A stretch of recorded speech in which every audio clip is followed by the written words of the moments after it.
All right, I did it 2 weeks in a row where I forgot to turn the cameras on. Anyway, welcome everyone to the February 17th edition of Signals from Mars. I'm your host, Victor. Joining me are Johan and Brad. Hey, guys. Hope everyone is doing well today. Jeremy is sick. Hope Jeremy gets better soon. But for anyone that is tuning in early for Opus, he will be joining us in the second hour instead of the first, as Cool. originally advertised. So, anyway, we have some interesting topics, nonetheless, to discuss with everyone. And we will chat with Johan and Brad until Opus does join us in the second hour. Yeah. So, excellent. I just had somebody drop me a message a few minutes ago with a link to an article where Brian May now says that perhaps Queen invented thrash metal. Mm-hmm. Johan, what do you think? Do you think that Queen invented thrash metal? Now, I'm not saying that Queen isn't an influential band. I'm not saying that they're not a great band. But do you think that they invented thrash metal? I must have missed that record. I think I've heard all Queen records, but that one I have missed. So, no, but of course, I don't know what Brian May is thinking of. Perhaps Stone Cold Crazy that made him think that, I don't know. Yeah. But even with Stone Cold Crazy, that's the only song. Yeah, Metallica took that song and made it their own. Now, they put the thrash element into the song. I mean, I don't know of any other thrash song where instead of hitting the snare drum, the drummer's playing on just the rim of the snare, which is what Roger Taylor's doing in the original, where Lars is hitting the drum head with their version, and he's adding double bass, and they're adding things to it that that thrash it up, in my opinion. Brad, did you miss that Queen record as well, or do you think that? Yeah, I just got this in the mail today. It's a CE for protecting short-term memory and other forms of memory as age, practical neuroscience. So I'm thinking Brian May needs to join me at this CE event. You can talk about protecting his memory of things that have happened once upon a time. You're right. Stone Cold Crazy is the only song I can see being even close to thrash. I have played that song in a band before, and you got to be on it, man. There's a lot of notes. You're going fast and furious, and during the verse, if you can call it that, everybody kind of drops out, which I enjoy that kind of a thing when I'm playing live. I like dynamics. But inventing, no. Well, who really invented thrash? I mean, there's several bands that played some fast songs before thrash really happened. And I'm sorry. Yeah, that's fine. Yeah, I know that Testament also covered Dragon Attack, but it's a similar thing where Testament kind of did their own thing. Who invented thrash? Well, I would think that you have to take a little of Motorhead, a little Judas Priest, a little Iron Maiden. A little Fast as a Shark with Accept. Yep. Accept. Yeah. There's another one. Well, and you can also throw Saxon into the mix there. I mean, with the 20,000 Feet and Heavy Metal Thunder. I mean, those songs. I believe the first time I saw those songs live, Metallica's warming up for those guys. So, but the Metallica was already doing their thing, though. I mean, even though they hadn't put out an album yet, they were very fast and furious. But it was very obvious to me by appearance and also musically, they were really all about Iron Maiden at that point in their careers. Right. So Right. And Lars is the one that was really kind of the catalyst to put out. There's a compilation that he released called New Wave of British Heavy Metal 79 Revisited, which I mean, right there had early Iron Maiden, early Def Leppard, early Saxon, Praying Mantis, Angel Witch, Witchfinder General, Samson. So I think a lot of these bands had a lot to do with what formed Metallica. And then I think Metallica's probably, and I don't think there's any argument with that. I think Metallica probably released the first proper thrash metal album. I mean, to me, Ride the Lightning is the first thrash metal album. I think Kill 'Em All was more of a new wave of British heavy metal album. It had elements of what they were going to do next. But I think right off the bat, you start off with Fight Fire with Fire, and that's thrash right there. That's giving you what Metallica was going to do moving forward, what Slayer was then going to do, what Anthrax, Megadeth, Exodus, all these other bands. For as much as, you know, they want to say that, you know, Mustaine had his writing in there. Yes, of course. Exodus had, you know, a lot to do with that. Yes. But Metallica was the first band to really change the style, to really put the first, you know, the flag down for thrash. To me, Johan, what do you think? What do you think is the first thrash album? I think that I agree with you. Perhaps the only thing I'm thinking of on Kill 'Em All is Whiplash. Right. That song is different than Metal Militia. A little bit what will come ahead. Right. But I agree with you, Victor. I can't think of any band that I know of before. Mm-hmm. Perhaps there is in the Bay Area or whatever, but no. Well, I mean, is it all about speed? Is it about the guitar? Is it about the drums? What really makes a song thrash? I don't know. I think it's a combination of everything. I think it's the speed. I think it's the drums. I think it's the attitude, because thrash also, you take different elements of things, because yes, new wave of British heavy metal had a lot to do with it, especially the guitars. But then, as Johan mentioned, Fast as a Shark. Jesus, I'm drawing a blank now. With Motorhead. Oh, Overkill. There you go. I was thinking Iron Fist, and I'm like, it's not Iron Fist. That's not the one. But Overkill, yes. So you have these elements that were married there, you know, with the guitars, with what the drumming that people were doing with other things, because Fast Eddie Clark wasn't doing anything close to what Maiden or Priest or Saxon were doing, but you had that dirty, you know, bass that Lemmy had. You had the double bass that Filthy Animal Taylor was doing. And I think there were other things that were also brought into there. I think maybe it became more relevant with like Suicidal Tendencies or DRI, where you had punk elements coming in. You had other things that weren't straight up new wave of British heavy metal that started to really come in there. And then Metallica started doing that as well. I mean, years and years later, they did a whole EP on just Ramones songs. So, I mean, I think just the simplicity of that, the speed of that, had a lot to do with where we ended up going with thrash. So, yeah, it's hard. I think that Venom, I don't know if you mentioned them before, but that's kind of an important band as well. Yeah.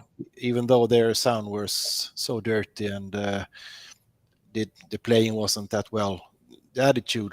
It had a lot of attitude. Those Yeah, early yeah. Venom records. Well, like I just said, Ramones wasn't known for its proficiency. I mean, there are certain things that they play that are challenging. You know, sure, it's 3 bar, it's 3 chords, okay, but play those 3 chords at that speed. Play the drums as a drummer.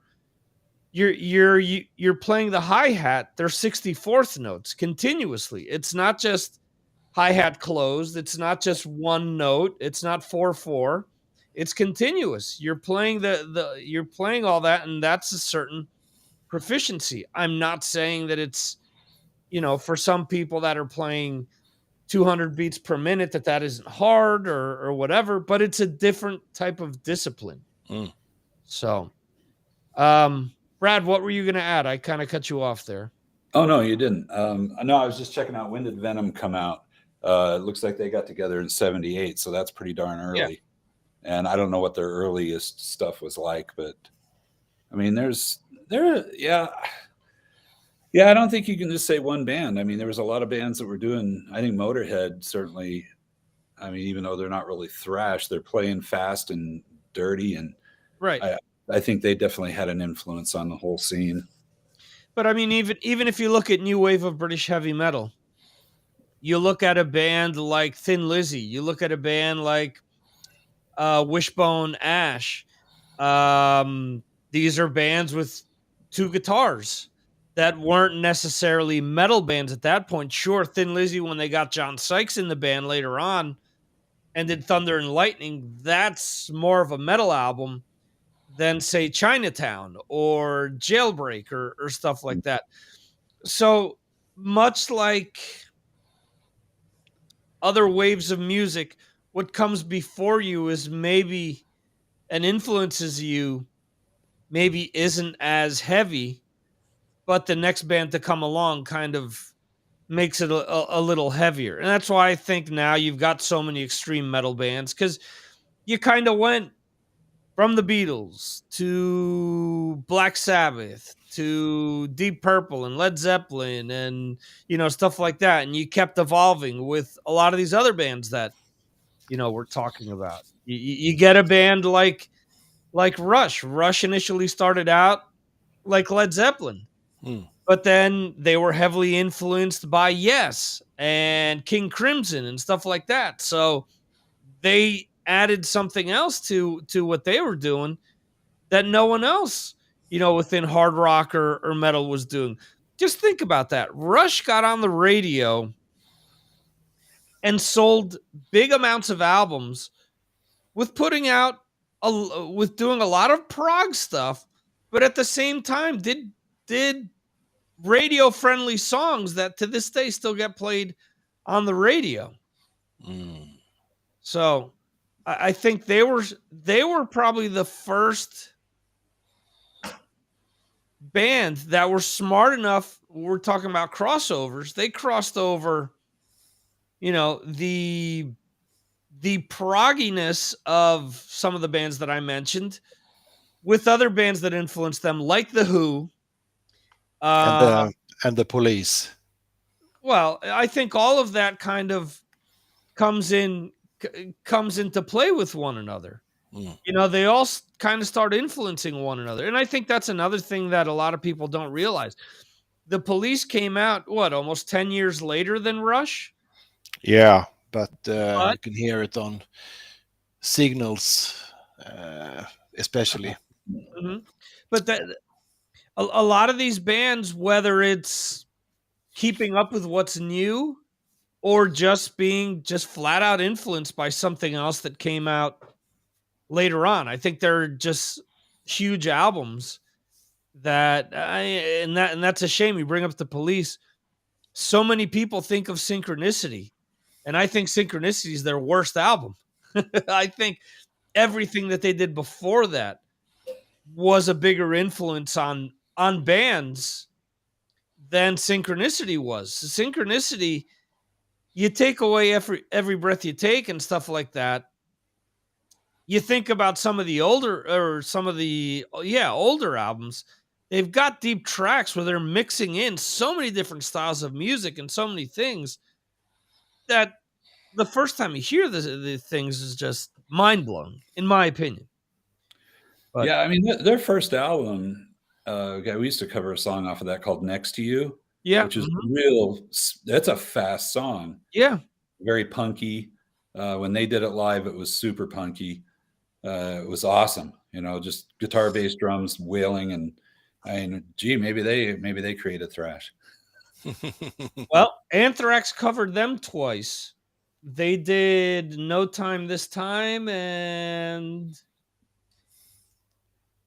it might be Next to You. Let me see. Well, yeah, if you want to, let's go Joe Jackson then. He created thrash There you go. at the time. Yeah. There was a lot of speedy stuff, man, and punk and new wave and rock, and I don't know. The fastest song the first song that was so fast I couldn't play it all the way through the first time was Wrathchild, Iron Maiden, and I got that out and dropped the needle on that. I had to take a break after the second verse. I'm like, man, my fingers are just I can only go so fast. And yeah, it's Next to You. Next to You, they did on the last John Bush album. It was a B-side. I need to hear that. Yeah, and they also did, like I said, No Time This Time, which is on an Australian tour EP. Cool. Well done, guys. So yeah, I mean, let's face it, music is all about being influenced by a lot of different people. Yeah. Nobody invented this stuff. It just evolved. And so hey, let's just enjoy it. But it is a fun discussion. Yes, absolutely. And I think we could all confirm that Brian May, astrologist or whatever he is, I think his head was in the stars when he said Queen may have invented thrash. Well, you said may have invented. I don't know, and who knows the whole context of that discussion. Yeah. Yeah. No, I agree with you. Yeah. So, being that you brought up Treat in the chat, before we get to that, okay. This is something that I've been thinking a lot about lately, because a lot of the videos that I've been posting to Patreon, a lot of them are from Swedish bands. So we all have, I think, bands that in our opinion should have been bigger than what they were, and a band that we're currently listening to that we think that everyone should know. So Johan, what Swedish band do you think should have been really big, but didn't get to be as big as they should have? I got at least 5 minutes to think about that. Okay, no problem. No, but a lot of Swedish bands do get a lot of attention. Okay. The good well, ones. Where you are. Yeah, but not here. If we look back in time, I would say a band that got some attention, but the two first records they made were the band Talisman. Okay. Great band, by the way. Yeah, fantastic band, but they came out perhaps a year too late. Yeah. They were a little bit too close to grunge, but their two first records are, that's great hard rock, sometimes a little bit AOR, but the players on those records are it's Jeff Scott Soto on vocals, and Frederick from Opus on guitar, right? And of course the bass player, whose name I forgot now because he's Marcel Jacobs. He played with Yngwie, and then great songwriter. So Talisman, if you look back, another band that I don't know I don't think they got so much international attention is Heavy Load. Okay. Heavy Load isn't on Spotify or any other streaming service, so you have to check them out on YouTube. And they were kind of big here in the late 70s, early 80s. A little bit like, the lyrics are a bit cheesy, but like they were in those days. Right. So good melodies. Check them out. Heavy Load. Yeah, sometimes cheese is good too. So Yeah, I like cheese. yeah. Who doesn't? Yeah. And now, we have so many good bands. The band Screamer from my hometown. Mhm. They are putting together a small festival here in about a month here in my hometown, and they have fantastic lineup with new Swedish bands. Mhm. And I would send you a link later on for that festival because I'm going to see it. But the bands like just because I'm here now, I'm blanked out. Yeah, no problem. Brad, you can talk. Brad, No, so- I'm gonna second what you said about Talisman. In fact, I was earlier today on yardmetal.com. We played Talisman Tears in the Sky. You familiar with that song, Johan, off of the album Life from 1995? No, I'm not. Okay. It is everything you want in a rock song with unbelievable bass guitar playing. I mean, it's kind of like, what if Mr. Big was really good? That would be Talisman.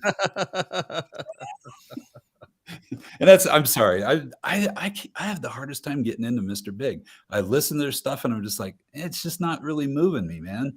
I mean, there's no doubt the loads of talent there, but the songs are just, the songs just aren't doing it for me. But Talisman, they got the songs. Yeah. They do. the Paul Gilbert guitar behind me is going to argue with you on that point. He's going to argue that they got the songs. Okay. Maybe give me your top 5 Mr. Big songs. Oof, that's difficult. Yeah. I was never a huge fan. Yeah, see, me neither. I've tried. I've really tried. Nice guys and everything, and like I said, no denying the talent, but the songs have just kind of. I find myself playing, listening to the album and going, it's not making me want to listen to more. So my Mr. Big playlist is 7 songs long. Wow. There you go. You got But 7. you have a Mr. Big playlist. Yes, well, he's Victor. He's the king of rock. Yeah. I don't know about that. Guys, I just to fill you in with the bands that I promise you have to. So besides Screamer, a band called Lucifer. Okay, I know them. Yeah. And then Necromant and Dream Evil. Okay. And Skräcködlan, a Swedish name, but they sing in English. Skräcködlan. This is a good lineup of not big, but big underground bands here in Sweden. Especially Dream Evil. They play, bigger venues. So it's going to be fun to see all those bands at the club show. Cool. Brad, so let me break it down further for you. What's the biggest... Is Clawfinger a song or a band? That's a band. Or is that an appetizer? Clawfinger, yeah. Brad, what's the biggest band to come out of Utah? Oh, wow. That's besides the Osmonds. Besides the Osmonds, there you go. Let's throw them out. You could kind of argue who's the guy? Is it Neon Trees or something like that? Is that a band? Neon Trees, maybe. Maybe. Okay. I don't know. I feel like they came from here. I know like the singer in the Killers, he supposedly came from here. You're thinking of Imagine Dragon. Imagine Dragons. They come from here too. Yeah, looks like it. Yeah, maybe that's what I'm thinking of. And isn't there like a Neon Trees? Or is that the name of their album? That's the name of one of their albums. Okay, that's it. So it's Imagine Dragons. Oh no, there is a band called Neon Trees as well. So so on Wikipedia, biggest bands are Imagine Dragons, The Used. Oh yeah, The Used. Forgot about that. Chelsea Grin. Got nothing there. And Neon Trees. Yeah, I've posted Chelsea Grin to Patreon before. You guys don't like the singers. Yeah, there you go. So it should the top band from Utah should have been Paint Your Dog. So yeah. Well, in our mind it is. We had our moment. Really good. Okay, so what would you consider a band in general that right now people don't know of that they should know of? In the U.S., well, I have to go. Can I go U.S. band or? I mean, he got the U.S. band. I'm not going to make it that difficult for you. Okay, I'm going to go with a band that is coming up here pretty quick, dark metal, and Bombay Black. Okay, they're out of Arkansas, and they're a hard rock band. I think their riffs, their songs are just great, and I was like, how did these guys get no attention at all? And they haven't done anything new in a while, but I know they're still struggling. It's all that's all they got is music. And I don't know, but that's a band everybody should give a listen to. If you like hard rock, they're really good. They write good songs, good kind of, we talked about the whole thing about humor in music, and they kind of inflict a little humor in their lyrics. Mm-hmm. But it's not overtly. I mean, it's not. It's done with style. Okay. So there you go. So Arkansas. Since I lived in Arkansas for a little while, I'll claim them as a band. Okay. So if you were, as if I know that Johan is the food and wine connoisseur here, if you were to pair them with another band as a comparison, who would it be? You're pairing a good wine to a meat here.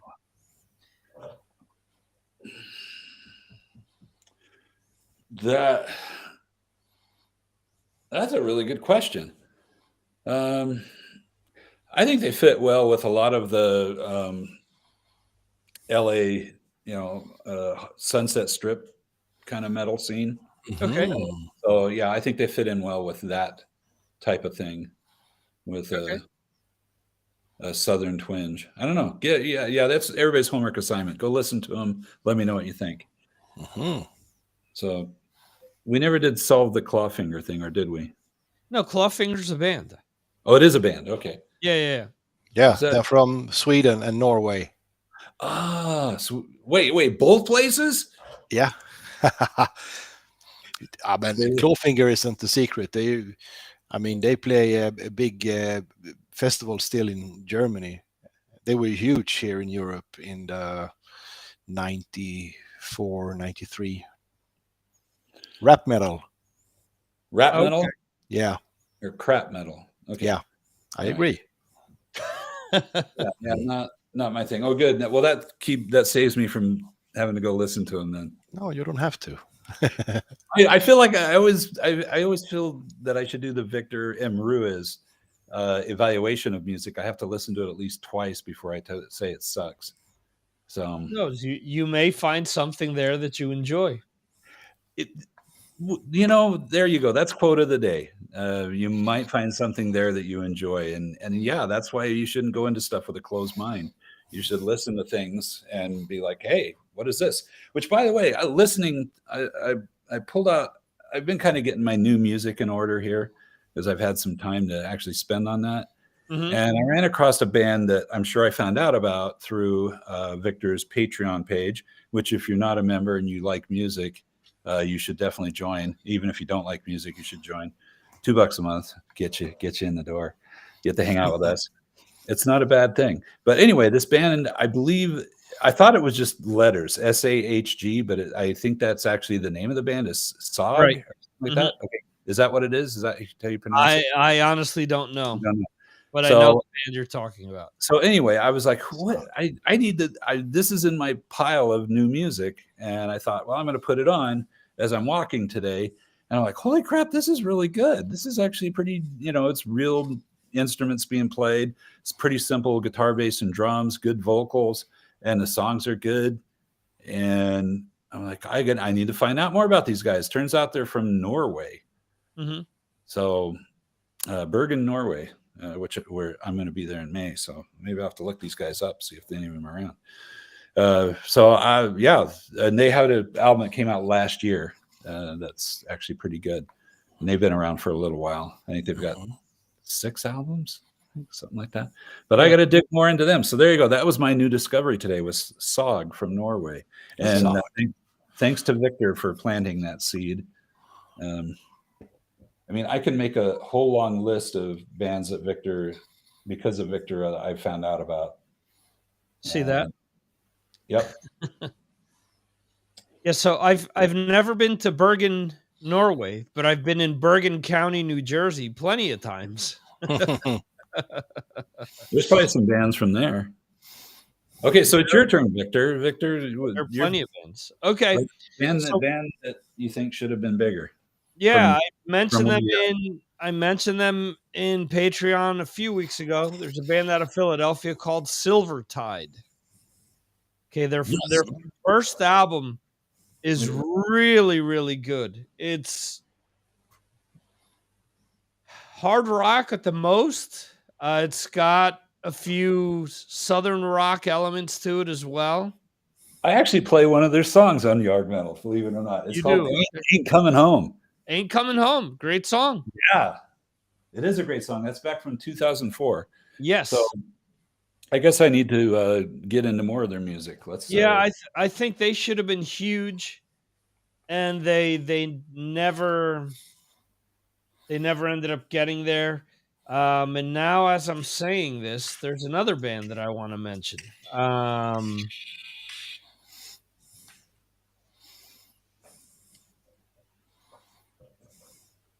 I only remember the name of the song, Sweetwater. So there was a band in the Russell Crowe movie called Almost Famous. Not Russell Crowe, Russell Brand. No, it isn't Russell Brand either. Cameron Crowe. Cameron Crowe. Okay. I had the right last name, wrong first name. Okay. So there's a band in the 90s called Sweetwater. Yeah. So that's Victor's brain right there. Probably a lot smaller.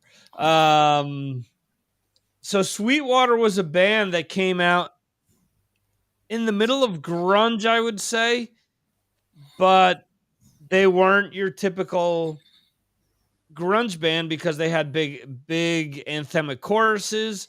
They had 70s like guitar solos as well. So it was kind of atypical. They put out a bunch of different albums. The one that I listened to the most is their first album. It's a self-titled album. So to me, Sweetwater and Silver Tide are the two that should have been big but didn't get there. Band that everyone should know that I'm hoping become a lot bigger than they currently are. Is a band out of Brazil that released a new album a few weeks ago called Electric Mob. Oh, I play a bunch of their stuff. Let me see what I got. Again, thanks to you, Victor. See that? And I think their new album is just great. So right now, the new Electric Mob called To Make You Cry and Dance, and the new In Flames to me are number one of the year so far. They're tied. Yeah, totally agree on that, Victor. The new In Flames album is fantastic. Yeah.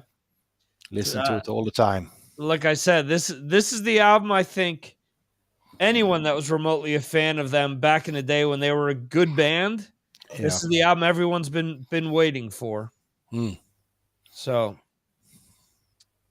I'm very happy with it. So we'll see. Cool. They're out of Brazil, huh? Electric Mob, yes. Yeah. Okay. All right. Yeah, I've only got the album that they did before that, but I'll definitely get this new one. The live album or the studio album? No, studio album. It's okay. It's called Discharge. Yeah. Which here's the problem with them, or not the problem. The thing that I worry the most about them is that they're on Frontiers. Mm-hmm. So Frontiers is a label that puts music out and then they forget about the bands. That's true. So my biggest thing is, are they the right label to help this band get to the next level? Wow. Would they be better off on a Earache or Century Media or Nuclear Blast or even, a Roadrunner who now does a little bit more commercial stuff? Would these labels be better suited for them to help get them some sort of airplay? That's a great question. I mean, are any label? What are labels really doing nowadays to help bands? I don't know. Well, I think a lot of them are getting played on Sirius XM. Okay. They're getting on Octane and stuff like that, and they don't have to be older bands to get on there. So I think younger bands do have that. Also, you have playlists on Spotify and on Apple Music and on YouTube and stuff like that, where labels are helping get bands on there. So that's another one to consider. So we have our latest patron, Sean, in the chat. Hope you're doing well, sir. We had Antoni, who's Clawfinger comment we've been mentioning as well. So so another Frontiers band that I like a lot is Bloody Heels, which I think is just an awful name. Yeah. They've got, I think, what it takes to be somebody. I mean, they've got decent songs. They look good. They play well. You look up, find some live footage of them. I mean, they're really good live. I mean, they're good players, and it's just guitar, bass, drums, great singer. And I mean, it's a band that has everything. Right. Look the whole thing, but yet you're right. Maybe it's Frontiers that's keeping them from going anywhere, because who's they'll play in Germany. Aren't they from Latvia or something like that? Lithuania. Could be. I mean, yes, and that's kind of the thing. So everything that I mentioned about Frontiers, I believe to be true, but at the same time, they're one of these labels, like Napalm, let's say, who's taking a chance on these bands and putting them out there. Yeah. Well, let's say another band that I haven't seen them getting a lot of push is Girish and the Chronicles. I mean, certainly Girish now, because of Frontiers, is getting plugged into different bands. Who is he? Just somebody else just announced that he was going to be fronting their band, other than End Machine. Was it End Machine? Is that right? That's one. Then he's also been in a band called Firstborn with James Lamenzo, who's currently in Megadeth, Chris Adler, who's the old drummer of Lamb of God, and the guitarist, I don't remember what his name is. I feel like I saw something in the news, some other band that their singer left, got fired or whatever, and that Girish was taking over that spot too. So right, maybe he's the new Ronnie Romero. Could be. Yeah, what about Ronnie Romero? Hey, we're really going off on a tangent here. Is he ever going to become a name that the average person would know, other than us music geeks? Other than Jolin Turner throwing darts at his face? Or trying to pull his hair out. I think that Ronnie's talented, but that covers album he just released, some of the stuff is just not good on there at all. Doesn't help him. Totally agree. Yeah, and then he does this kind of David Coverdale type of voice where it's like the smooth, like lower registry voice where he's trying to be, you know, the sexy singer per se. And to hear that with some of the songs that he does just doesn't work. It seems like there are songs where he needs to be more aggressive with his approach, in my opinion. And that's where he fails. Like he's kind of looking for he's trying to get that radio friendly hits voice, and it just doesn't work for everything. So I don't know. Again, that's part of the problem that label has is they really don't have good production with a lot of the things that they release. So you're probably not paying a producer to point them in the right direction where, you know, unless you're Kevin Shirley, for the most part, you're getting paid to tell people what to do and what not to do, you know? Yeah. I've never seen him live, but I saw some footage of a Michael Schenker show that he was fronting. And he sings really, really well, but he didn't have a lot of presence up there.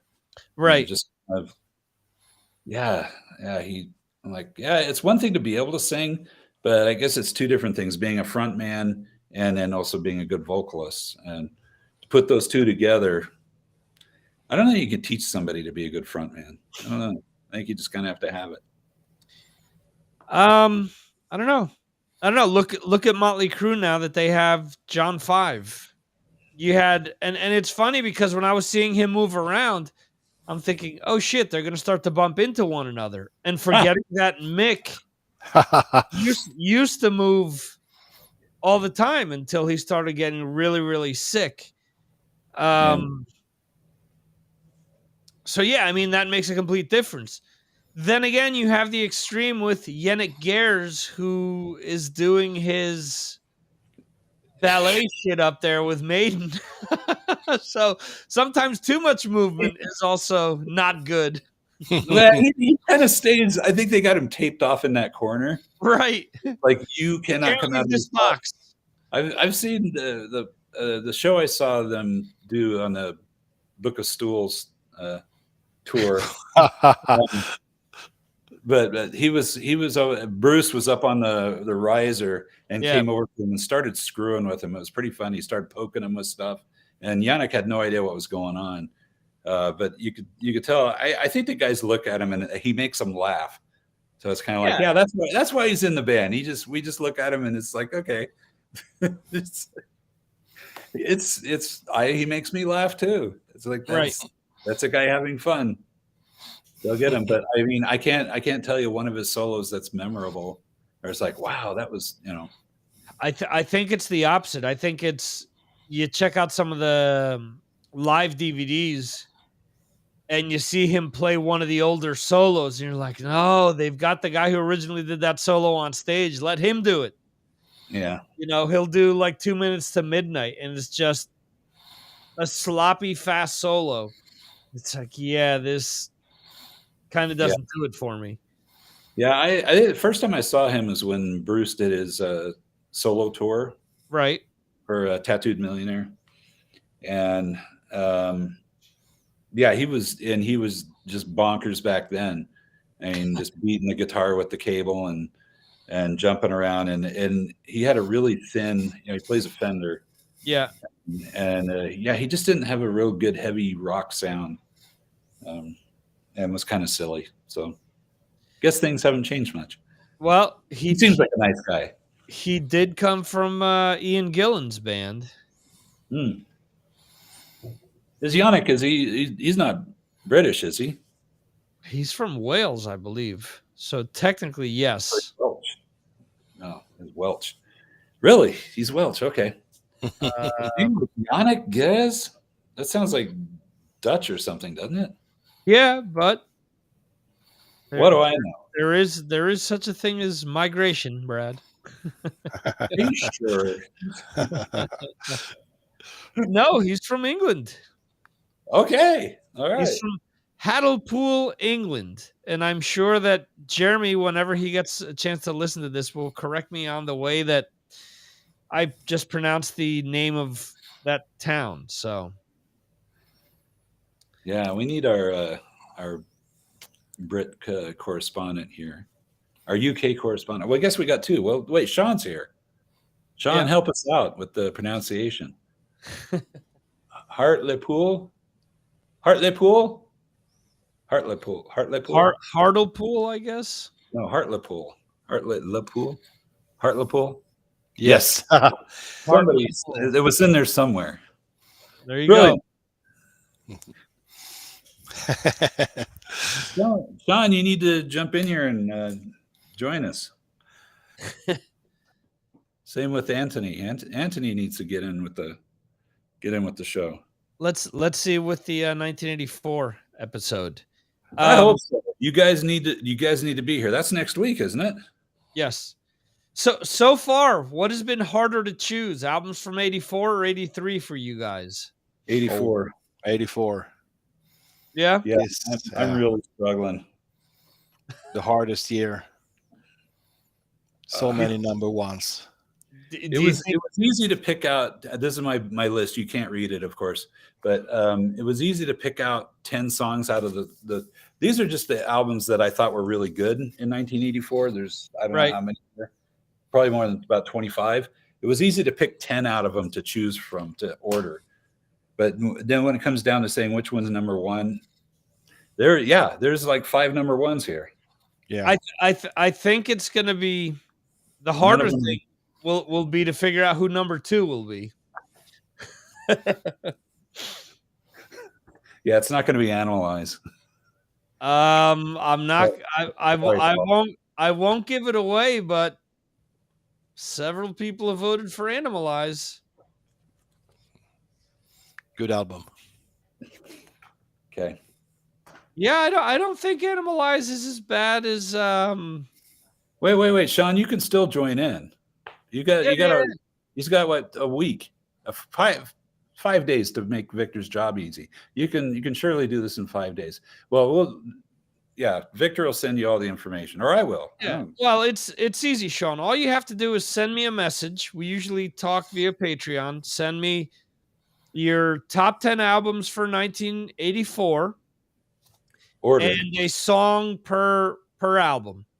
And then based on that, number 1 will get 10 points. Number 2 will get 9 points. 3, 8, all the way down to number 10, which will get 1 point. And I'll also build a playlist which has everyone's songs. So the idea behind that is if you want to introduce that year to somebody, all the great music that came out, you say, look, here's this playlist. Now tell me this isn't the best year for music. And you pass along the link and have them listen to those songs.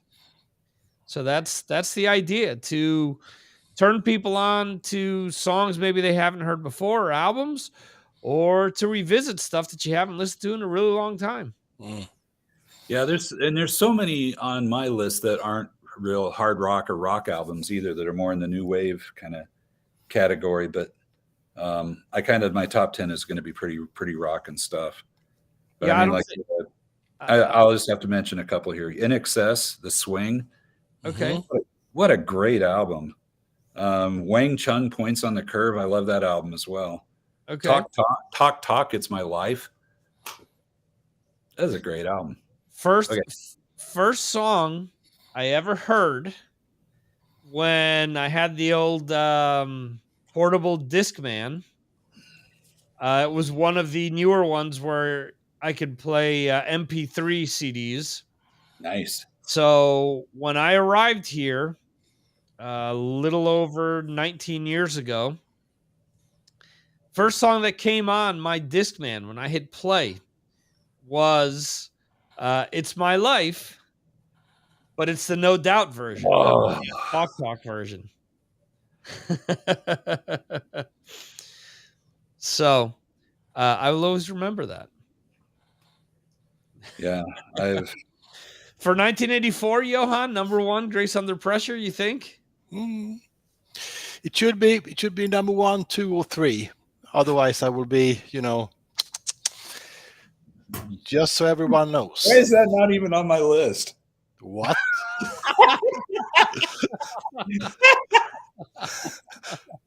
What, Brad? Wait. Have to. It is. Wait. It's been corrected. It's on my list now, Johan. It's on there. I haven't sent my list in yet. Brad said that, and then all of a sudden, collectively, this is what went through Johan's head.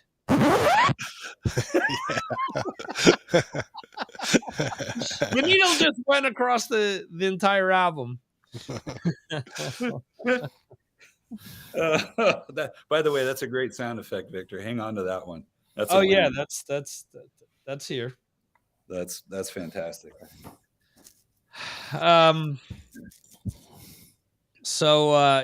Okay. So we've got about 5 more minutes before I think Opus will join us, so long as he has all his stuff sorted out. Real quickly, I always like to talk about how music has an emotional connection. Do you have a go-to song to kind of cheer you up, to get you out of a bad mood?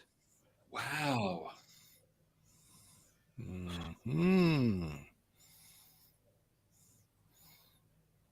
You start, Victor. I have to think for a minute. Wait. My throat hurts. I can't talk. There are so many songs.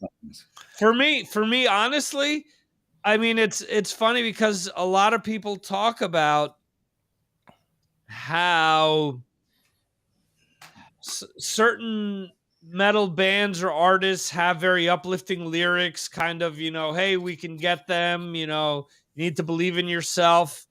Okay, I'm going to jump in then right there. Okay. Never Surrender, Saxon. Never Surrender, Saxon. Yeah, that's one of my favorite songs of theirs. And that, I mean, talk about a song that's just like, never surrender. When you're up against the wall, never surrender. Yeah. Fight them all. I mean, that's great stuff. Biff's rewrote that so many times, and the same type of lyric, and I'm all for that, man. Yeah, never surrender. Well, as I was discussing this, the lyrics to "Believer" by Ozzy came to mind. Great bass intro to that, by the way. Absolutely, but the lyrics to that as well. There you go. Antonia is saying, "Wasp, I want to be somebody." Nice one. Another great one. Yeah. Let's see. I want to make sure that I don't have the lyrics screwed up. That's all right. Nobody knows the lyrics. You've got to believe in yourself, or no one will believe in you. Imagination like a bird on the wing, flying free for you to use. Okay, baby. Obviously, that was Bob Daisley. Not Ozzy. Yeah.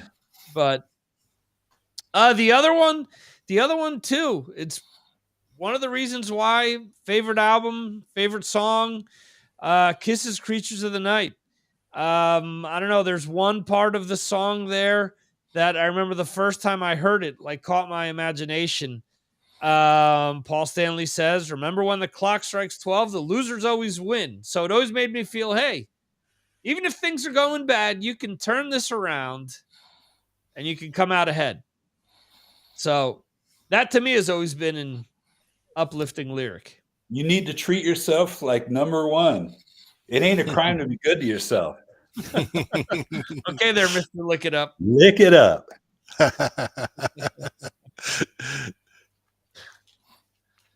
Now I have 2 songs. Now Johan has 2 songs. All right. Yes. So, New Order, True Faith. Okay. I need to hear this now. And Toto, Home of the Brave. Okay. Great song. We Two know positive songs. that Johan is a very big Toto fan. Yeah. Isn't the first time that we've talked about Toto. I will say it's probably the first time we've talked about New Order. Yeah, But I guess. I will say that when I started doing my site Ear Peeler, Peter Hook of New Order kept liking and repeating and retweeting tweets of mine. And I'm like, okay, I'll take it. I'm not sure if it was actually him or if it was somebody who worked for him, but sounds good to me. Sean is saying spoon. I got nothing. Okay, have to check that one out. I'm not familiar with it. Hey, Hookie's a bass legend, man. You're lucky to get that kind of traction. Great. Yeah, See that? yes. Yeah, he's king of the upper register. Here's another thing. I because my Rock and Roll Hall of Fame rant wasn't long enough last week. No, last week was the Grammys. How are they trying to induct Joy Division and New Order together? They're two different bands, different band members. Yes, they're band members that are the same, but they're also different band members there. So yeah, that's lame. So why not just induct Deep Purple and Rainbow? Rainbow should be. Or Deep Purple and Whitesnake. So I mean, that's it's kind of the same thing. Or Black Sabbath and Ozzy. Yeah, well, there's another one. See, they broke that out. I mean, did Ozzy get inducted as just a solo? Not yet. No, Randy Rhoads got in. Randy Rhoads got in as a solo artist. All right. So yeah, Sean's correct there. They don't have a clue. Yeah, but it's good for us though. Absolutely. So, anyway, guys, I want to thank you for joining me once again this week for some good music discussion. We do have our featured guest up next, Johan Brad. Thanks once again. And we will see you guys next week for the 1984 episode, I'm sure. So, excellent. All right. See you guys. And now joining me, Opus, how are you, sir? Do you see me? I can see and I can hear you. Oh, cool, buddy. How's everything? I have two small children in the background going goes and God knows what else. Okay, that's cool. We'll work with what we have. That's no problem. I know. I think it's awesome. That's what it's like. I got the rock and roll dad happening. Awesome. I'm like Mr. Mom tonight. There you go. Speaking of kids, it's funny because my first question that I thought of, because I haven't spoken to you for a long time like this. We've chatted here and there via email and chats and stuff like that. But as a kid, when you first got the itch to play, who did Opus first dream about playing for? Oh man, it was definitely Kiss. I mean, that was like the pinnacle. Kiss Alive 2, and the painted faces, the characters, the demon, all the cat and all this stuff. And I wasn't just about the music. It was also about putting on a show. And that's what I am. I mean, I'm a always comes first, but I'm also a showman. And that's why I also do, I've done part-time because I like to put on a show a lot, and I did that, in even when in camp I would do like the talent shows like Kiss and like with duct tape and and all like with the Kiss special, you know what I mean? Right. And like hit out, beat on pots and pans, and so like early on started as a kid. I would put on shows outside of my grandparents' a really busy street, almost like kids would do lemonade stands. I would do a rock and roll and pan setup, and I would just like no tips needed. Play on my pots and pans, my homemade drum set for the cars that were driving to put on a show, because that's what I do. Right. You know.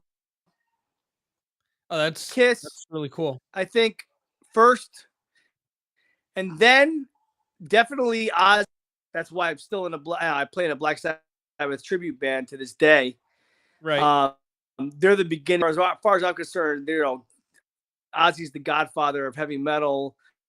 Whether you like him or you don't now or whatever, I have nothing but respect for as an entity, as the beginning of heavy metal. So without them, you don't have Pantera, Sepultura, you don't have any of those, Van Halen, you don't have, that's who started it, really, that horror metal. I mean, I'm sure we're before them, but they're the ones that actually made it mainstream and notable.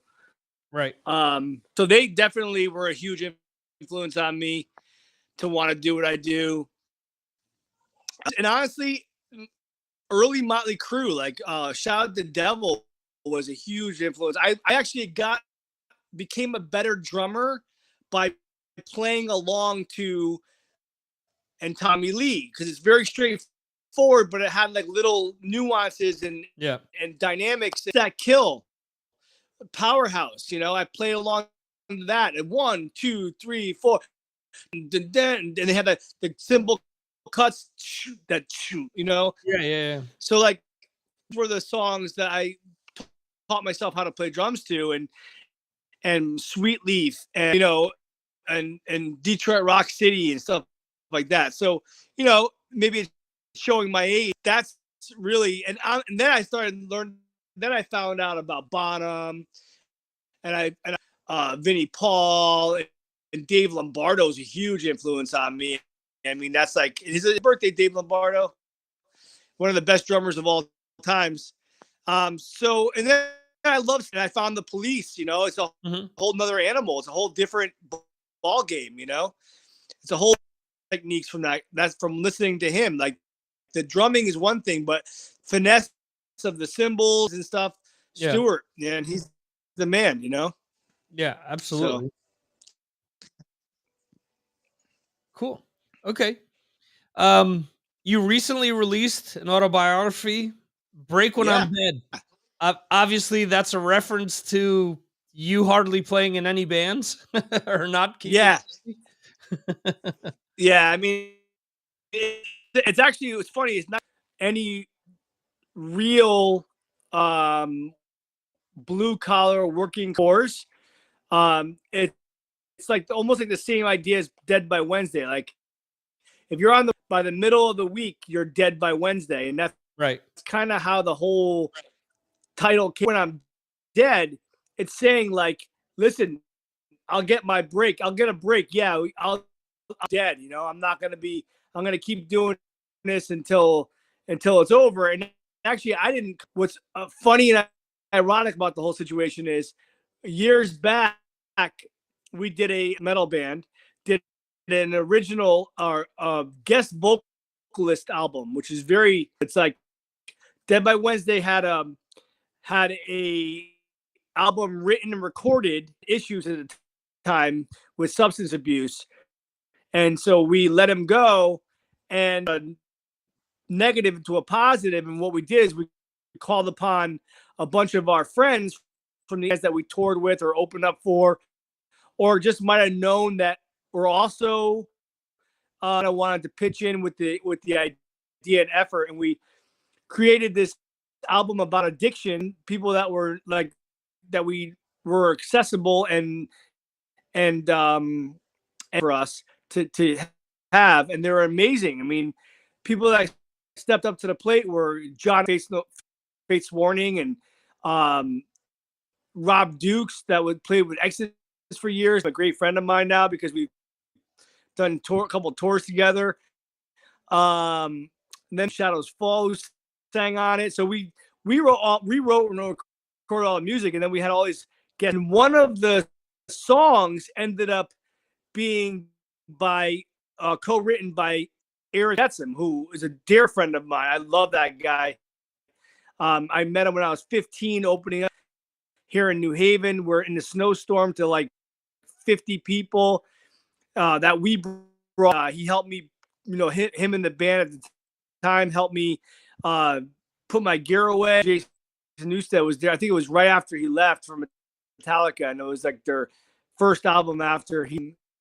And since then we kind of stayed in contact. And then I Jason Bittner when he was in the band for a month in Europe, and I lived with those guys for a while. I opened up for them on a tour with Dead by Wednesday a couple of years back, and promoting our last album. And so he wrote one of the songs for the guest albums called Darkest of Angels. It was on ESP label group, Elson's old label. Right. He wrote the song Break When I'm Dead. And that his take on the music industry.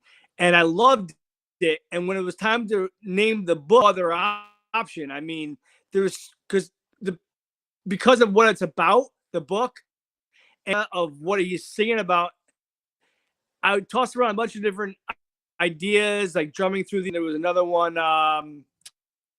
I forgot exactly. There's a couple other titles.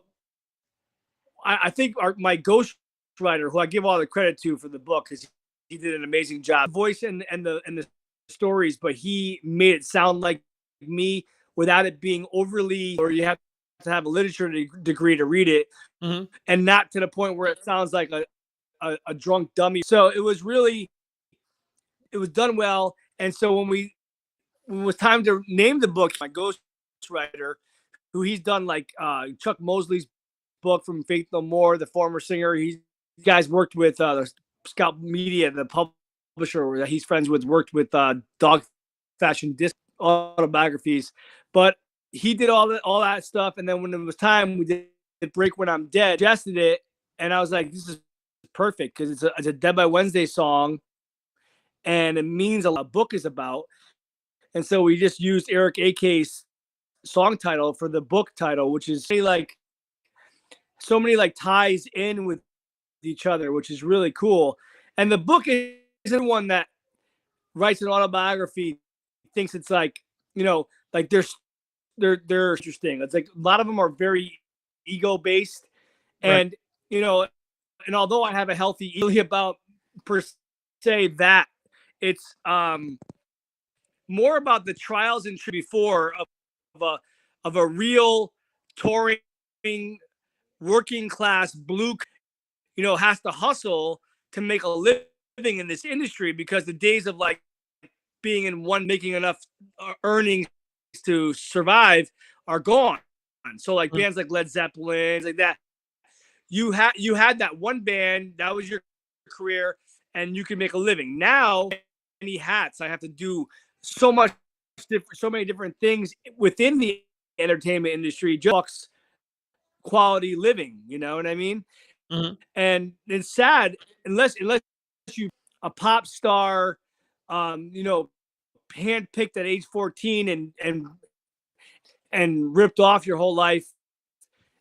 I'm in the underground. You're already got some strikes against you. You have to really rise to the cream of and put out quality and stuff, and just longevity. You have to stick with it. You have 14,000 hands out of the 15,000 friends on your Facebook page and that's kind of where the metal industry is for stuff. And that's how Metallica broke. That's how all these bands back in the day, it wasn't talk or Twitter or any stuff. It was tour, selling an album, show by show, winning them over person by town, city by city.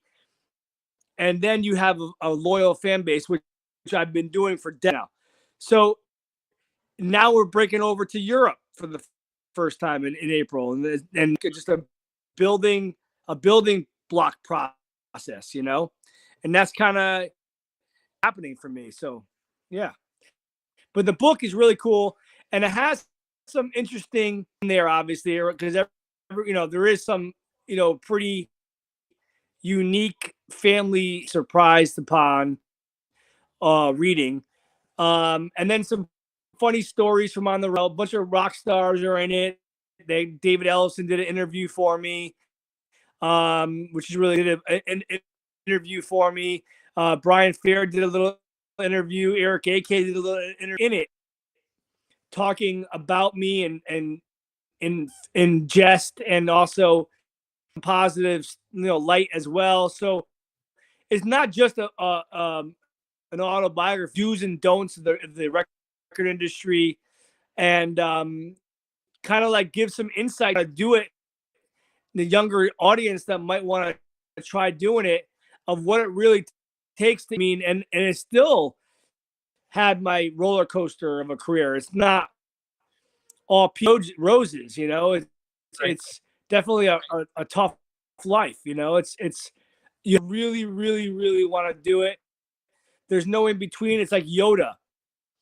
Do or do not. There's the flame burning inside of you, and sometimes it goes up and down, but it never, and it's always burning. And if it ever goes out, then you're done. Your time is up. The book, kind of like in a nutshell, that's what that book is about. And I didn't expect it to do as good as it did. I thought, I have an extra book on the merch table for people, and maybe something, for like some close fans or whatever that wanted to buy it. And then within the first 38 or something, or 37 on the top 100 music autobiographies, and then the second week it dropped to 74. Now it's not anymore. But I was right next to Sin's autobiography and a couple of other, big shots. And and that's just from years of hard work, because I'm not. And like I said, I give most of the credit to my ghostwriter, because he did an amazing job to make it sound like it's coming from my mouth, basically. Right. Okay. And how'd the book come about? Is it something that you pursued, or did somebody come after you that they wanted, to have you put something together?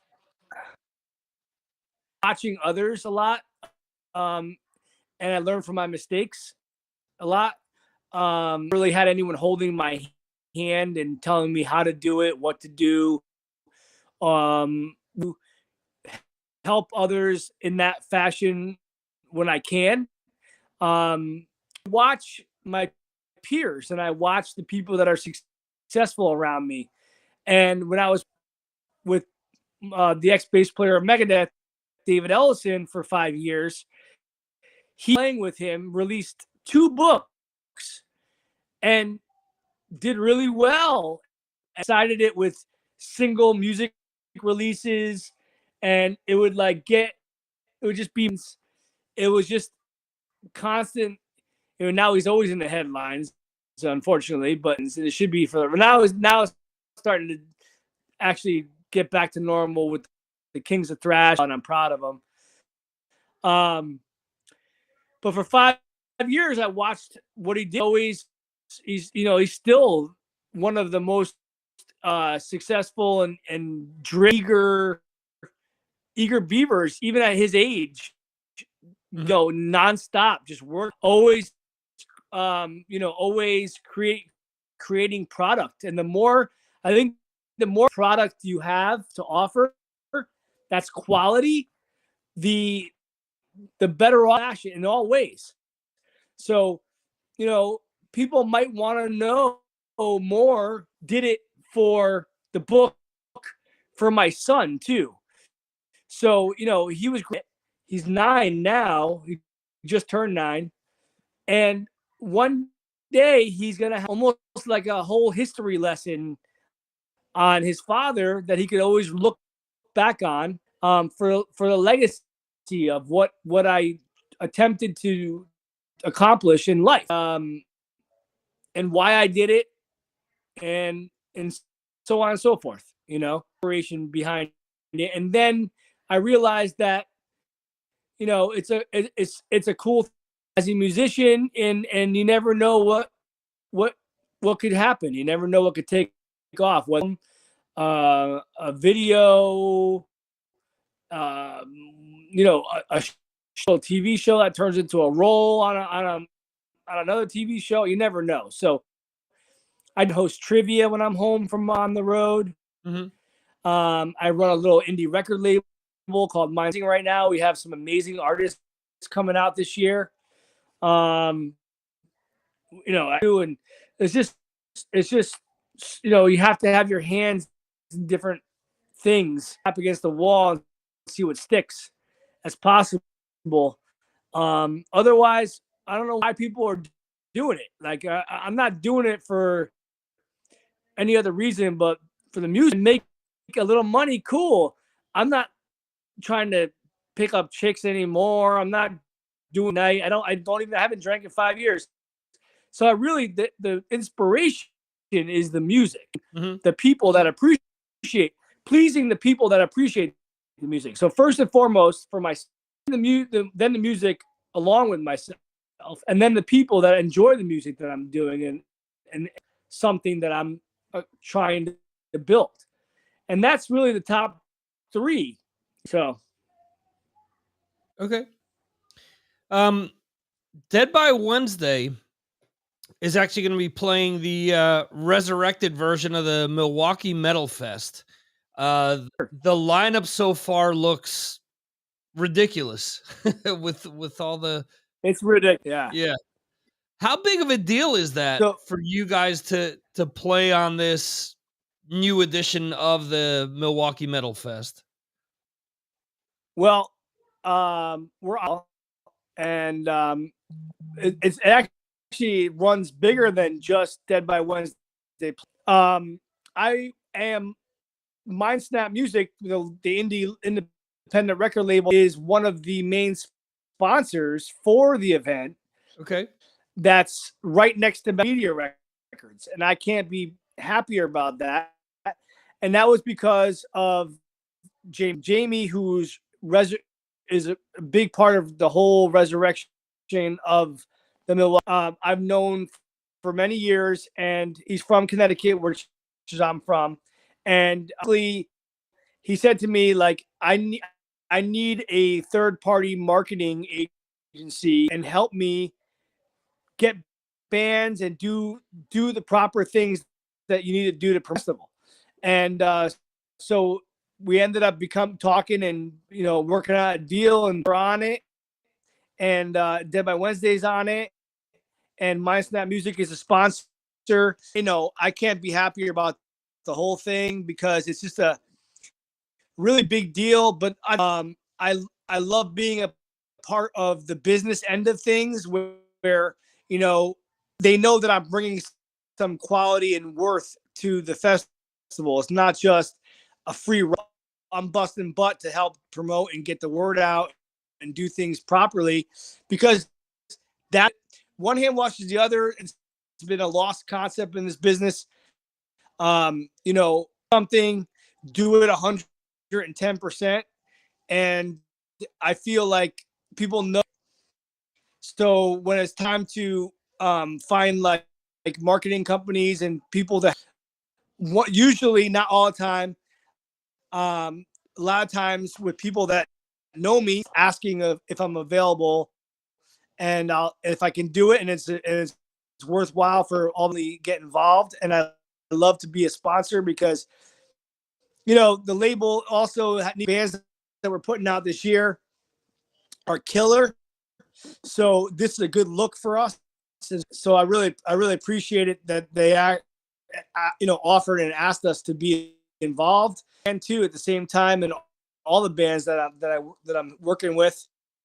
And so we're actually getting them right now. We're in the process of putting together a fest compilation that's going to be pressed on an album, an LP. I mean, there's going to be some big bands on it, as well as some of the indie bands that festival too.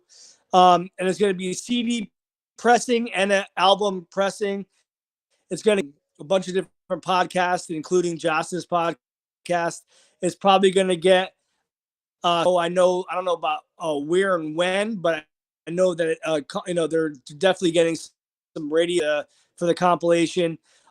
So it's a really all the bands involved that signed on to do the fest. It's going to be like, you're right there with Anthrax, Lamb of God, so many there's so many great bands playing, that festival. I mean, it goes on Machine Head, Yeah. Okay. But yeah, so we're really excited that by when we playing, and Mind Snap Music is also a part of the it's a great opportunity for us to get back to our roots. Think about it. When Dead by Wednesday first became a band, one of the vehicles we ever played was the original Milwaukee Metal Fest with not Tim, Jack, maybe Jack, I forgot his name, but it was Milwaukee Metal Fest. And it's funny because Jamie put out our first head on Stillborn Records, and he helped back then get us on Milwaukee Metal Fest originally, right? Because he wanted to promote his band, which is it, and he put us on again full circle. Wow, that's cool. Pretty cool. Yeah. So you guys released Capital Conspiracy last summer. You guys tend to release an album every 2 to 3 years, so you guys are smack dab in the middle of the touring cycle for this album. Yes, sir. How do you guys approach doing a new album? Is it a set thing where you guys plan out and say, yeah, in 2 years we got to come up with something? Or do you guys just start putting music together as time goes by, and once you have enough, you just go for it? There's no set way. The last one was very much based throughout a lot of it remotely. Okay. And we had like weekly band meetings, and we wrote a bunch of the songs online. Luckily, I was able to, Nikki Belmore, all the guys were able to record at their homes on home studios. Thanks to Nikki, and Nikki was able to mix a lot of the songs, and we did it that way. This album, which is pretty awesome. And then once we could get together, we wrote a couple, recorded them that way. Like Here Comes the Dead was done together. And so a lot of them were done throughout the pandemic, and differently. Now, it seems to be like what you said before. Mess around with a couple of riffs, we'll record them, put them away on the shelf. Anything, not judge it, not work it, not do anything. Then move on. And if something, do the same thing. We record the riffs, we put them away. So when it's time to do it, we'll have a bunch of, oh yeah, I remember that. Oh yeah, cool. Yeah, that one. Yeah. And then we could just a skeleton of very rough skeleton version of it to a clicks along to it. And then when I'm ready, I just go record the drums, and then it just builds from there. So do write a lot together. And then we also, sometimes Dave will just noodling around, and he'll come up with like half a song and just quickly sketch it out, and then we'll just keep it like that. So like song done, and then sometimes will write songs together. So there's no way at this point, and you know, we just don't. We try not to stifle creativity. That's Gotcha. Okay. So being that you are only a few months removed from when the album came out, what do you guys have planned for the rest of this year besides the Milwaukee Metal Fest? What touring do you have planned? we out? have a bunch of stuff. So we're leaving for our first debut European tour. We've never toured Europe, and this is our first time. Excited about it because over there they love metal. Right. So we're doing March 31st through April. That's going to be our first European tour, and the dates are going to be released any day now. All the dates coming in. We're going all over the place, and then after that, we have a couple spring Milwaukee Metal Fest. We're hoping to jump on a couple other festivals that we submit. We have a couple possible tours, and the one that has been sort of lingering. We have a deal where we're supposed to go out with the guys. And if you've ever heard of those guys, they played the last Vans Warped Tour, modern type band, metal band, and for us to go, we try to hit as many different audiences. It's like we'll go out with Raven and hit up, then we'll try to hit up, some of the new school metalheads. I mean, that's how you bit from here, a little bit from there, all different styles of music. And long as people, it's worthwhile to do it. I think it's very important to be universal, but like people are like, oh, what style of metal are you? You know, I'm like, right. We're heavy metal. I'm like, heavy metal. Like, it's whatever you want it to mean. It's school, it's mixed, it's all of it. Right. It's a little bit of Pantera, a little bit of Motionless in White. I don't know, a little bit of like it's a little bit of everything. It's our own thing. It's not anything really. You know what it is. And people have a hard time with that. They have a hard time. Like I want power metal. I want doom metal. I want, well, you get it all here, right here in Dead by Wednesday, Right. Okay. Whose idea was it to do a video with Legos? That's my son's idea. My 9-year-old son. Okay. He can build. I don't even know how he does it because I literally can't do it that way. I can play drums, but I can't build Legos. Mm-hmm. So he does 18 and are meant for like grown adults. He'll do like giant novels that are in like 48 hours. Huh. No problems. Right. And that was a year ago. One day we were talking and he's like, you should do a animated Lego video, like the Lego movie. Mm-hmm. And I'm like, that would cost, that would probably cost, $100,000 or something. Like, forget it, Right. He's like, I could do it. He's like, I could do stop motion. And I'm like, all right, well, let's see what happens. And he started to like literally go out and looking. It wasn't just like Legos. He wanted a set. So he like studied how we played and what we looked like. And he would characters that looked like us to make homemade Lego and had the same stage set up and everything. So he did that, and after he started shooting it, he realized how much freaking work it really was. Mm-hmm. Of work. And so at that point, he's like, no way, it's not going to be possible. So of our defeat, kind of, and just showed like the Lego characters and the stage set online. Mm-hmm. Sal, who's a director, because I've done a lot in TV. My girlfriend, my have a Ryan with. We're not married, but we're together and live together and have the kid together.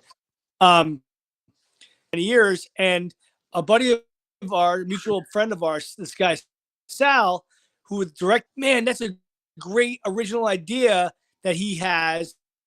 We should do an animated version. And I'm like, light bulb goes off. Ah, there we go. I'm like, I said, if you're serious about this, you'll make him so happy, because it's his idea. He feels defeated and about the whole thing. And we still have the pieces, everything. Let me know. Come over, we discussed it, yada yada. He goes, I think I know this guy who mine, and if I could convince him to do it as a hobby and the side for fun, with really, really, really cheap to reasonable price, just to have music video, it'd be really cool, and yada yada yada. So he talked to the guy. The guy went, and we got the deal of a lifetime. And he kicked Paul Stamper. He was he's a great animator, and he works in TV, real movies and stuff. And normally that, who knows what that would have been, but he did today. He did all the voiceovers. My son was, the original concept. He made pieces. He put it all together. He had the concept. Even some of his raw footage, they incorporated some of my son's footage too, just because they wanted to, have some of his in there. Combined version, a combined effort, but it was definitely Orion, my son, which is funny because Orion, no, the stars, right? Both. It means the stars from Yeah, that's cool.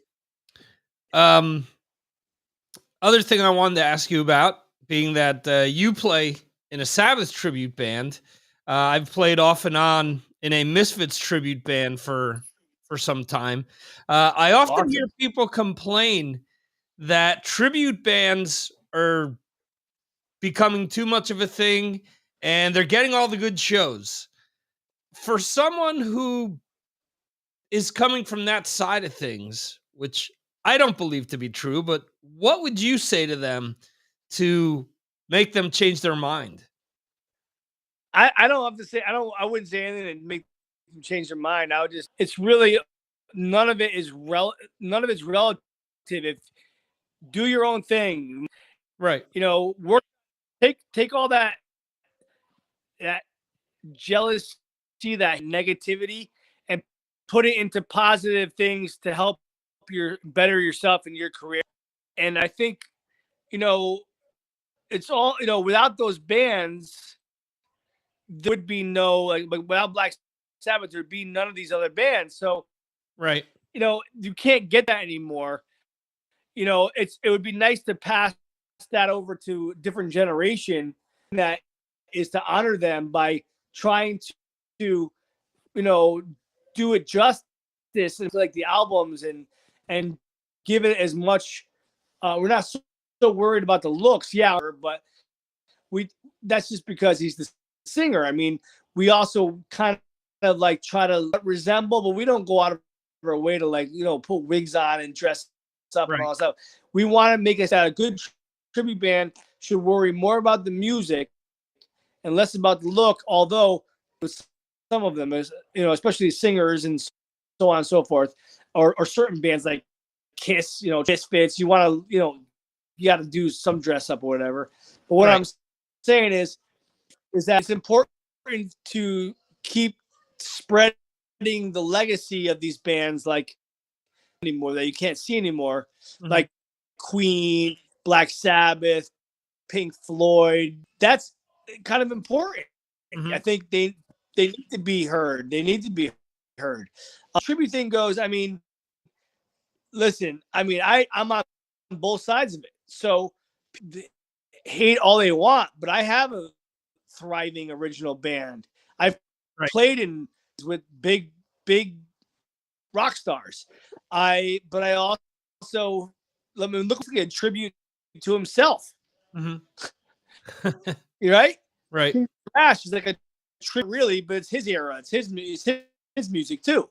So it's like, it's all. I'm so influenced by Black Sabbath. I mean, talking for a while.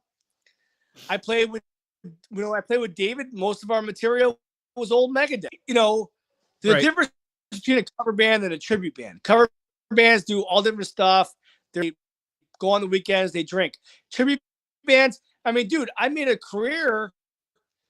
I toured Europe 3 times with Earth. I've toured, I'm going to be on my 4th full theater tour with Black Sabbath tribute band, making a living when there's a million tribute bands over there. Black Sabbath Tribute USA, we're touring. You know, people can say what they want, but I mean, music is music, you know? Right. Yeah, I think I'm of the same opinion that you're just trying to keep a band's music alive, and it's fun to play a lot of this stuff. So, I mean, at the end of the day, if you're having a fun time and the people that are showing up, they're having a good time as well, then you don't want to go something. You're making a little something for your pocket too. Yeah. And that's, you know, most tribute bands make what one person in most tribute bands, one person salary for the night is usually one night. Right. You know what I'm saying? Not all the time, but I'm just saying for the most, like an independent band that's just like a regional or touring band, underground band. If they're touring, they get $300, $400, $500, $600, $700. It's nowadays gas is even high. Tribute bands, you can't even book $1,000 maybe, and that's cheap. On a cheap times you do 500s. You do like you do like a little less, whatever. But for the most part, they get paid. So there's nothing wrong with that. And I was saying earlier, you got to have your hands in different things. So why not do a band like that helps you fund your art? Yeah. So a lot of my money that I make, a lot of the money, I funnel it into Dead by Wednesday, which is my heart, my art, my heart. And that's where you have to invest a lot of times. You don't make a lot of money. So why not do something instead of taking it out of your pocket to subsidize? And that's how I got a lot of stuff. Yeah, that was part of my discussion earlier this week with the whole Rihanna Super Bowl thing, where people were freaking out because Nuno Betancourt was playing with her. I'm like, he's been playing with her for 20 years already. You know, that's how he was able to bring Extreme back. You know, he played with a top girl singer. Yeah. So I mean, if you can make money that way, and as you said, funnel it on over. Monty Pittman's another one. I've had him on the show a bunch of times. He's Madonna's guitarist, but he's playing with Ministry now too, and he's played with Prong and does his own stuff. Yep. You know, if your day job can help you do, the other projects that you really want to work on, then I don't see the harm in it. I agree. Evil necessary anyway. Yeah. Because like I said, you gotta do all kinds of stuff. Like, I run the label, I host trivia, I do TV. Sometimes I even do manual labor with my buddies. Like, all my buddies are, if I'm got a few hours here and there, I don't go work it all the time because I don't need to, but there, and I can make a few bucks. They're like, oh, come hang out with me and just hold some sheet for me while I nail it in. I'm like, all right, whatever, So I go help you some of my whatever, but I'd rather do it in the industry. I'd rather be in the entertainment industry. I play in a tribute band. I play in Dead by Wednesday for other artists. Like, I play with Bullet Boys for one tour. I did Ellison for 5 years. Altitudes and Attitudes with Frankie Bello, Bumblefoot, and Ellison. A bunch of shows. I filled in one day with the guy from C. I did God, there's so many different things, on my head, but there's so many different things that you get to do over the years, and it just builds accolades, really. And nowadays that's what I'm saying. You have to kind of to make a buck in the industry if you want to call yourself a musician who is like, oh, they say, what do you do for a living? I could say I'm a musician, and that's not because of what Dead by Wednesday. It's part of because of all the different things that I'm doing, booking the shows and this and that and everything. Yeah. So makes sense. Where is he? Sorry. Yeah, no problem. My kid just. Yeah. That's so cool. I'll take care of it, bud. My dog just pooped on the ground. He'll be 15 in April. He's an old Boston Terrier. Yeah. Okay. Cool. Poor guy.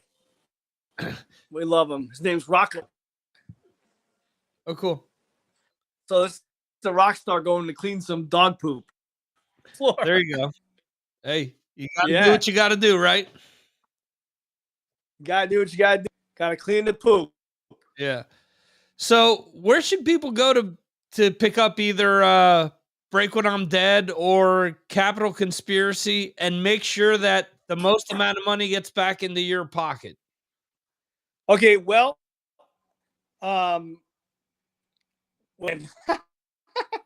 sorry. All right, so it looks fake, Ryan. That big pile of poop. Anyway, so Capital Conspiracy can be bought that basically anywhere that you can stream or download albums digitally, Amazon and iTunes and Apple Music and all that happy horse shit. But they can also get hard Tower Records online or any of our shows live. You could come album or a CD. Also, if you go to Salt of the Earth manufacturer for our CDs and our sister label who have music releases, they have all the albums available online. Salt of the Earth Records.com. Excuse me. But yeah, on any platform that sells music or that downloads music or streamable, you can find us under our name Dead by Wednesday and Capital Conspiracy. The book, the same deal. The book, you can go to Scout Media. It's Scout Media Books or scoutmedia.com. But if you Google it, it'll come up. It's a company. You can buy direct from them, or simply just go to Amazon has Break When I'm Dead available, as well as any not Blockbuster, was the name of it? Barnes and Noble. Barnes and Noble. You can order or Barnes and Noble online. And or again, come to any like table if you're on. You can come live and I'll sign it, whatever. So really the best ways, because it's all done professionally and everything is done through the proper channels. So that would say the best, wherever music is sold, wherever books are sold, and you'll be able to find it. Okay, cool. Well, I'm glad. And as far as my social media, what's that? I'm sorry. No. Go ahead. As far as finding me online, social media, it's really easy. As far as everything that I have online, as far as Twitter, Instagram, Facebook, YouTube, usually is under Opus, one word, OPUS, the DOPEST. It's not a name that I gave myself. From Gargantua Soul gave it to me. It's funny, but I used it for all my social. My Wednesday goes, it's really easy. It's just Dead by Wednesday on all social media. You just say it right because a lot of people spell it incorrectly. It's WEDNESDA any other way. So Dead by Wednesday, all one word for all the social media. Wednesday.com. There's more information on there too where you can get everything. But Wednesday, because Dead by Wednesday is our Facebook, Twitter, Instagram, all that stuff, YouTube page, and where all the videos are, the Lego video, if you want to check it out.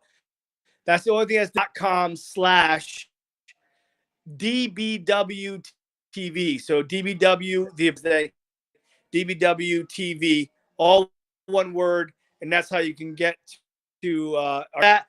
Everything's Dead by Wednesday or Opus the Dopest. If you want to find me online, really, that's awesome that you have me on. I appreciate it. I know I ramble on a lot, like Lars Ulrich has to do. Yeah, no, that's fine. Like I said, I've talked to you in the past, so I know what comes with the package. So no problem at all. You know my ramblings. My ramblings. I welcome your ramblings to the show. So no problem at all. Thank you, sir. So thank you. Thanks for your time, and we'll have you on again in the future. Absolutely. Maybe we can get actually, you know what we could do? I think I'd like to get some of the new Mindstop artists to come on and talk. So that I have a new release coming out with a buddy, the old producer Joe Town, with an amazing cover of an AC/DC song, and he got the AC/DC manager, and he actually put bagpipes in it.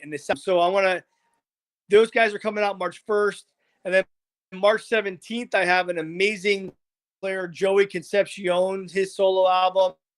He played with everyone under the sun, from Dark Tranquility, Sanctuary. He filled in for Arch Enemy.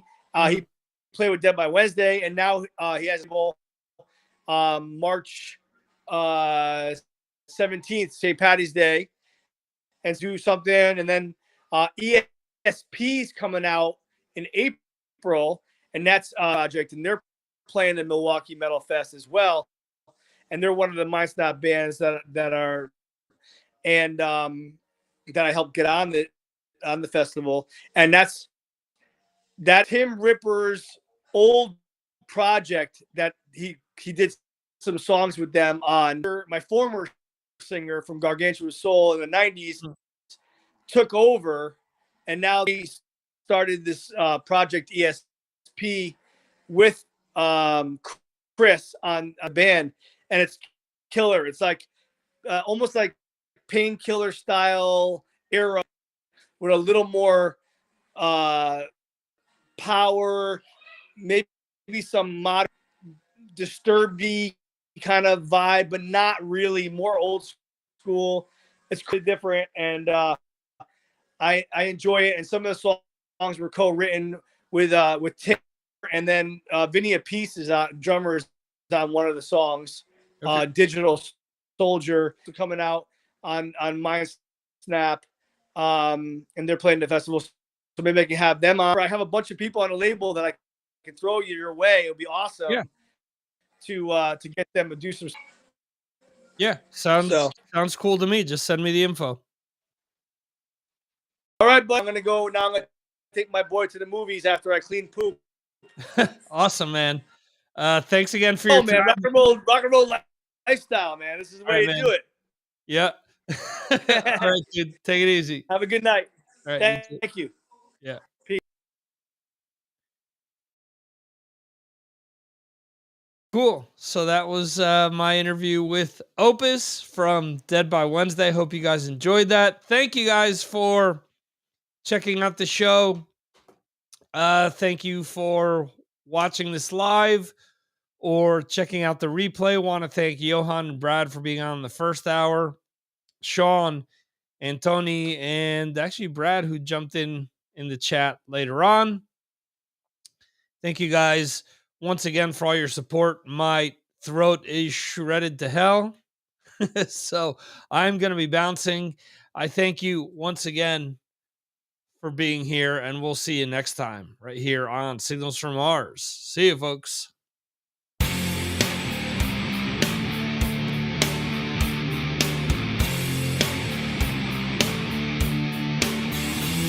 Thank you for watching the Signals from Mars live stream. You can watch the show live on YouTube, Facebook, Twitter, and Twitch, or check out replays on YouTube. Go to signalsfrommars.com for more information.